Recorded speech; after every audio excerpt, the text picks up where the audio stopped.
네, 안녕하세요. 팀장입니다. 제가 얼마 전에 도서 리뷰를 한번 한 적이 있는데 그 이후에 또 새로 읽게 된 책이 있어서 오늘 소개해드리려고 합니다. 오늘 소개할 책 제목은 사게 만드는 법칙이라고 해서 일본 광고대행에서 댄스에서 구매행동 마케터를 하시는 혼마 다스에이라는 분이 지은 책이고요. 과연 잘 팔리는 것들, 사람들이 사는 것들은 어떤 비밀이 있을까라는 주제로 쓰여진 책입니다. 같이 한번 이제 보실게요. 이런 문제로 책은 시작을 합니다. 겨울용 타이어를 팔고 싶은데 과연 눈이 오게 할 수 있을까? 그런데 정말 기후제를 지내서 비가 내리진 않듯이 내 마음대로 눈이 오게 할 수는 없겠죠. 그래서 이 눈이라는 거는 사실 진짜 눈이 아니라 팔릴 수 있는 상황을 의미를 합니다. 상징적인 이제 의미가 되는 거죠. 그래서 눈을 내리는 대신에 눈을 대신할 방법이 뭐냐? 다시 말하면은 팔지 말고 사고 싶은 분위기를 만드는 방법이 뭘까라는 질문으로 책은 시작을 하고 있습니다. 팔지 말고 사고 싶은 분위기를 만들기 위해서는 우리가 몇 가지 사례로 이제 좀 생각을 해볼 수 있는데, 우리가 아마존의 프라임데이 같은 경우에는 아주 특별한 365일 중에 하루만 이제 파격 특가를 제공을 해주는 행사가 있어요. 그리고 이 하루가 끝나면 반드시 원래 가격으로 되돌아간다라는 거죠. 우리가 잘 아는 ABC마트나 동네 식자재 마트 같은 곳을 가도 갑자기 방송으로 이제 게릴라 타임세일 같은 거를 할 때가 있고요. 그리고 올리브영 같은 곳에 가면은 매월 한 번씩 브랜드 데이를 한다. 그래서 이런 것들이 사람들한테 특별함을 제공을 해준다라는 거죠. 시간 제한이라는 코드, 그리고 우연성이라는 코드를 더해서 팔리는 상황을 만드는 거다. 같은 가격의 같은 제품이지만 팔리는 상황을 조금 달리해서 판매를 하게끔 하는 거다라는 이제 이야기를 하고 있습니다.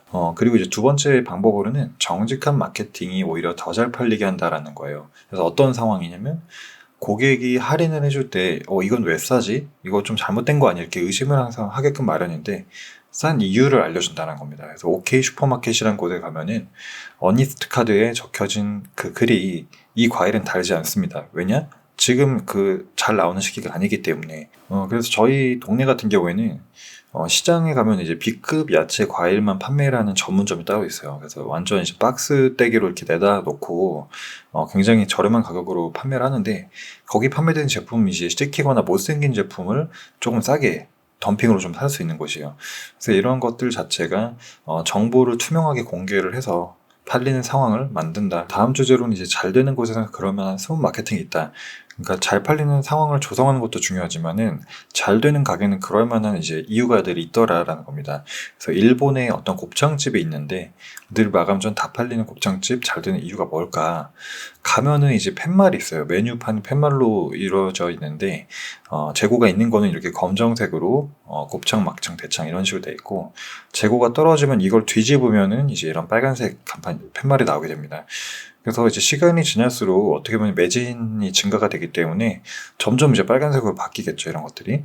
그럼 사람들의 심리에서는 저거 미리 하나 시켜놓을까라든지 아니면 남은 거 하나씩 주세요라든지 이렇게 이제 판매를 좀 더 증대를 시킬 수 있다는 겁니다. 그래서 팔리는 모습을 가시화해서 보여주는 게 어떻게 보면 좋은 마케팅 전략 중에 하나다라고 소개를 하고 있고요. 그리고 다음으로는 이제 구매 욕구를 자극하는 헝거 마케팅. 헝거 마케팅이 배고픔을 느끼게 한다는 거죠. 그래서 제품 서비스 희소성이 높아져 구매욕구 상승.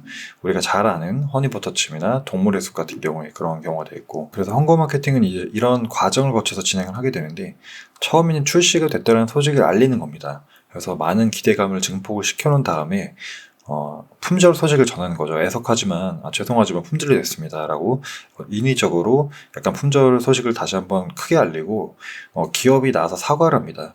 죄송합니다. 저희가 빨리 준비를 하겠습니다. 라고 하고, 그 다음에 재입고 과정을 거친다는 거예요. 그래서 이 포인트가 배고픈 상태를 우선 만든 다음에 고객이 그 다음에 배고픈 상태를 일정 부분 방치를 했을 때 연거 마케팅이 통한다라는 거고, 하지만 이제 아무나 이런 마케팅을 한다라고 먹히진 않는다는 거죠. 대체가 어렵고 브랜드 파워가 있을 때 사람들은 이 부분에 대해서 반응을 한다. 그래서 대표적인 이제 이런 헝거 마케팅이 콜라보레이션이라는 게 있는데, 다 아시겠지만 나이키에서 유명 아티스트랑 콜라보를 한다라고 하면은 그런 제품은 굉장히 구하기도 힘들고 리셀가도 높아지는, 가치가 올라가는 버전이 되는 거죠. 그래서 사진 하나 가져왔는데, 같은 사진인데 이 택에 뭐라고 쓰냐에 따라서 인기 상품 재입고라고 쓰게 된다라고 하면은 사람들이 이게 진짜 인기가 있나 보다라고 매력을 좀 더 가져갈 수 있는 거고, 이렇게 착한 가격 3,000원이라고 하면은 이거 덤핑 치는구나 이렇게 인식이 된다라는 거죠. 그래서 우리가 같은 제품을 판매함에 있어서도 이런 어떤 워딩이나 타이밍을 조정하는 것도 굉장히 유효하다라는 겁니다. 그래서 앞에서는 이제 팔리는 상황을 조성하고 여러 마케팅 전략을 적용을 해서 팔리게끔 했다라고 하면은, 여기서는 이제 고객을 분석을 하는 겁니다. 팔리는 패턴이 있다라고 해서 안 팔리는 이유는 고객의 눈으로 보지 않기 때문이다라고 해요. 그래서 우리가 이제 전자제품을 사러 하이마트 갔는데 영업사원이 한마디를 합니다. 그 제품 가장 추천합니다. 이렇게 얘기를 하는 거랑 반대로 그 제품 정말 마음에 들죠? 라고 이야기를 하는 거랑 후자가 조금 더 고객의 공감을 자아내는 그런 멘트라는 거죠. 내가 LG전자 판매 영업사원이라고 하더라도 만약에 그 고객이 뭐 삼성 제품 이런 게 더 좋은 것 같아요 라고 하면은 그걸 깎아내는 게 아니라 그대로 동의를 해준다라는 겁니다. 그렇게 생각하시다니 정말 보는 안목이 있으시네요. 경쟁회사 제품이 아니라 제품을 알아본 고객의 안목을 칭찬을 한다는 거죠. 그래서 이런 것들이 어떻게 보면 고객의 관점에서 보는 게 굉장히 중요하다. 이런 전략 자체를 판매자 전략을 숨긴 제3자 마케팅이라고 부른대요. 그래서 판매자가 아닌 구매자로 전문가가 광고나 판촉이 아닌 것처럼 정보를 전달하는 게 어떻게 보면 좀 유효하다라는 트렌드인 거고, 그리고 이러한 제3자 마케팅은 이타주에 기반을 하고 있다는 거죠. 고객에게 감동을 주고 구매 행동을 유도하는 것, 이런 이제 전략도 좀 눈여겨볼 만한 것 같습니다. 그래서 이제 고객 관점의 어떤 스토리가 또 하나 있는데, 작가가 직접 체험을 한 이야기예요. 입지 최악의 건어물 가게가 망하지 않는 이유라고 해서, 우리가 이제 차를 타고 돌아다니다 보면은 고속도로라든지 어떤 시골 한적한 곳에 간판만 내건 가게들을 볼 때가 있잖아요. 뭐 특산물이라든지. 그래서 저도 가끔 그런 데를 보면은 이런 곳은 누가 가는 걸까? 장사가 될까? 이제 이렇게 좀 의심이 들기도 했는데, 좀 궁금하면서도 언제 한번 좀 가보고 싶다 이제 이런 생각도 있었던 것 같아요. 그래서 이 작가가 그 어떤 해안도로를 달리다가 이제 건어물을 사러 이제 이 가게에 이제 들어갔다라는 겁니다. 들어갔는데 그 가게에는 이제 낮술을 마시고 있는 뚱뚱한 사장님이 일단 있었고, 손님이 왔는데도 뭐 반가워하지도 않고 그냥 시큰둥했다라는 거예요. 그래서 조금 의아하다. 근데 이 무뚝뚝함이 배려와 특별함으로 나중에 이제 변하게 된 사건이 있었는데, 여러 건어물 제품이 이제 나열이 되어 있었는데 거기서 무뚝뚝하게 한 제품만을 추천을 해줬어요. 그러니까 이 작가는 그 건어물을 사러 간 어떤 상황이라든지 그 가게 분위기가 굉장히 어색하고 낯설었는데, 이 주인이 무뚝뚝하다가 갑자기 이게 좋습니다. 이걸 추천합니다. 라고 이야기를 함으로 인해서 그 낯선 상황과 선택에 대한 스트레스에서 해방이 됐다라는 거예요. 그러니까 한마디로 잠깐 반전이 있었다라는 거고, 그리고 이제 구매를 해서 돌아가는 길에 손님한테 인사를 한마디를 합니다. 간이 살짝 돼 있으니까 간장에만 살짝 찍어 드세요. 이렇게 이야기를 해준다는 거죠. 약간 츤데레처럼. 그래서 작가는 이제 이 사건을 통해서 처음에는 굉장히 허술하다라고 느꼈지만은 나중에는 어떤 이런 분위기 자체가 좀 다르다, 색다르다, 변별력, 그리고 친근하다. 우리가 흔히 아는 뭐 욕쟁이 할머니나 이런 것들처럼 그런 분위기를 느꼈다라는 거죠. 그래서 이런 변별력 자체가 어떻게 보면 SNS 상에서 굉장히 사람들이 이렇게 향유하고 이야기하기 좋은 이야기거리다라는 겁니다. 그래서 이처럼 우리는 항상 뭔가 제품 판매할 때 고객의 마음을 고려를 해야 되고 그 고객의 경험을 항상 생각을 해야 돼요. 유저 익스피리언스를 고려를 해야 되는데, 그래서 건어물 가게에서의 고객 경험을 정리를 해보면 처음에 들어가기 전에는 낯설고 두려웠다가 들어가서 시큰둥하고 그 낮술을 마시는 그 주인을 보고 살짝 놀랐다가 여기서 내가 제대로 된 물건을 살 수 있을까? 걱정하다가 이제 제품을 추천받고 인사를 받고 나서 오히려 그것들이 감동이란 경험으로 바뀌었다. 그래서 우리가 악명이 무명보다 낫다라는 말처럼 이런 노이즈 마케팅도 일종의 마케팅의 일종이 될 수 있다라는 거죠. 앞에서 여러 가지 팔리는 상황이나 마케팅 기법, 그리고 고객에 대한 분석을 마치고 이제 그 판매되는 플랫폼에 대한 이야기를 합니다. SNS를 어떻게 활용할 수 있을까? 그래서 SNS를 사용하는 사람들을 우리는 관종으로 바라보는 시선이 있는데, 사실은 이 세 가지 욕구에 기인을 한다는 겁니다. 공유 욕구, 공감 욕구, 개성 표현 욕구라는 건데, 사람들은 사회적으로 자신의 어떤 지위를 돋보이게 하고 인정받고 싶어하는 욕구가 누구나 있기 때문에 사실은 이 욕구를 채우기 위해서 SNS를 한다. 그래서 인증을 유도하는 그런 마케팅들이 많이 흥하고 있는데, 그 인증을 잘 유도하게 하려면 어떤 요소가 있는지를 이제 이야기를 하는 겁니다. 첫 번째로는 무조건 페스티벌이라는 단어를 쓰래요.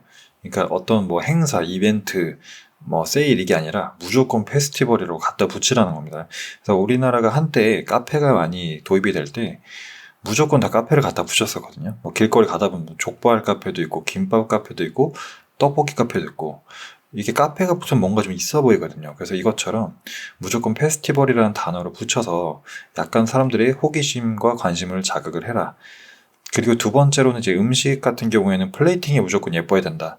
비주얼이 상당하거나 아니면 스케일이 막 엄청 탑처럼 쌓아준다든지. 그리고 세 번째로는 단골 서비스를 제공해라. 그래서 사람들이 내가 이 가게가 단골이라고 하면 약간 그 단골 부심이 있기 때문에 그걸 자랑하기 위해서 SNS에 올릴 것이다. 그래서 이런 세 가지 팁을 제시를 하고 있습니다. 그리고 달라 보이려는 인스타그램과의 통하는 교환 마케팅이라고 해서 예전에 우리가 낡고 오래된 선술집 뭐 이런 데 꼬치구이 파는 투다리 이런 데 가면은 아저씨들만 가득했다는 거죠. 근데 요즘에 을지로를 가면은 을지로도 약간 비슷한 느낌이긴 한데 굉장히 핫플이 됐다는 거죠. 그럼 이 핫플이 된 이유 자체가 달라 보이고 싶기 때문에 SNS 상에서 튀어 보이고 싶기 때문에 젊은 여성 고객들이 이제 방문이 많이 이어지고 이제 여성분들이 모이면 아무래도 남성분들이 같이 또 오는 이런 경향이 있어서 이런 흐름을 잘 알아뒀다가 비즈니스에 적용을 하는 것도 굉장히 도움이 될 것 같습니다. 그리고 조금 다른 관점에서 사야 할 것 같은 분위기를 만들 수도 있는데 바로 이 공포감을 활용하는 겁니다. 그래서 다이슨에서 어떤 그 침구를 청소하는 영상이 유튜브에 한번 올라왔었던 것 같아요. 그래서 친구 청소 유튜브 영상을 보면은 항상 유튜버마다 그 청소통에 하얀 가루가 가득했다라는 겁니다. 그래서 네티즌들 사이에서 이 하얀 가루의 정체가 뭐냐라고 이제 했는데 알아보니까 그게 사람 피부 각질이었다는 거죠. 이 피부 각질이 일주일에 28g이나 떨어져서 이래서 청소 안 할래? 라고 이제 이런 약간 위기, 공포를 좀 부여를 하는 겁니다. 그래서 사람들이 많이 다이슨 청소기를 샀겠죠.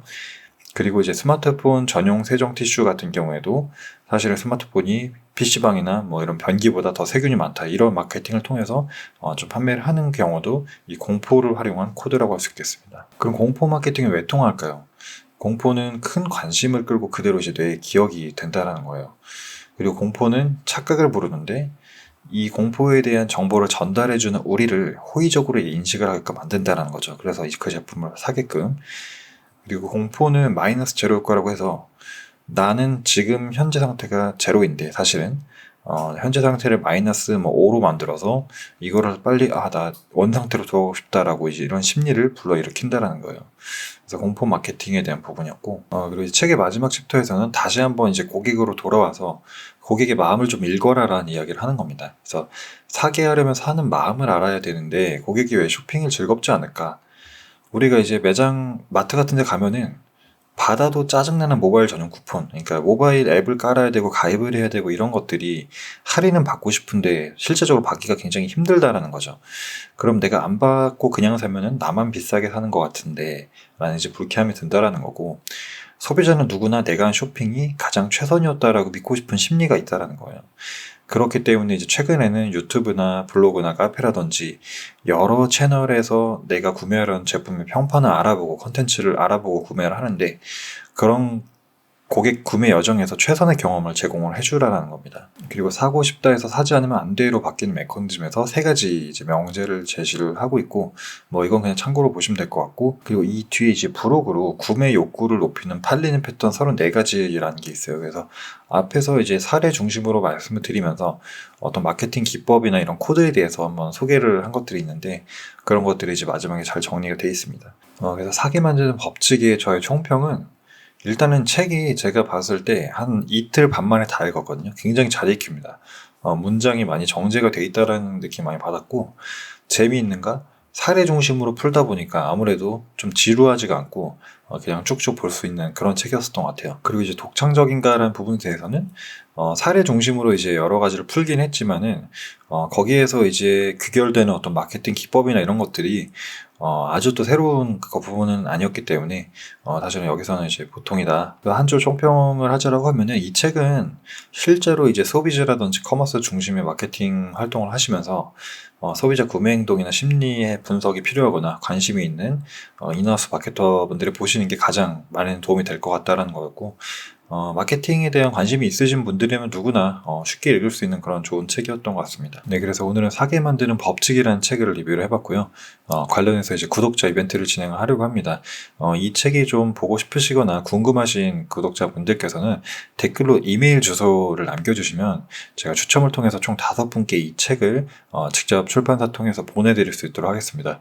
댓글을 다실 때 댓글을 성의 있게 작성하신다고 추첨 확률이 높아지는 게 아니라 무조건 이제 랜덤 추첨으로 진행이 되기 때문에 제가 당첨자 추첨 프로그램을 통해서 진행을 하기 때문에요. 이메일 주소만 간략하게 남겨주셔도 무방합니다. 그래서 당첨자 발표나 자세한 일정에 대해서는 고정 댓글로 남겨드릴 테니까 참여 부탁드리고, 앞으로도 이렇게 비즈니스나 마케팅 관련 도움되는 도서들은 제가 종종 소개를 해드리도록 할게요. 네, 오늘도 영상 시청해주셔서 감사하고, 영상이 도움되셨거나 유익하셨다면 잊지 말고 채널 구독과 좋아요 부탁드리고, 전 다음 영상으로 인사드리겠습니다. 감사합니다.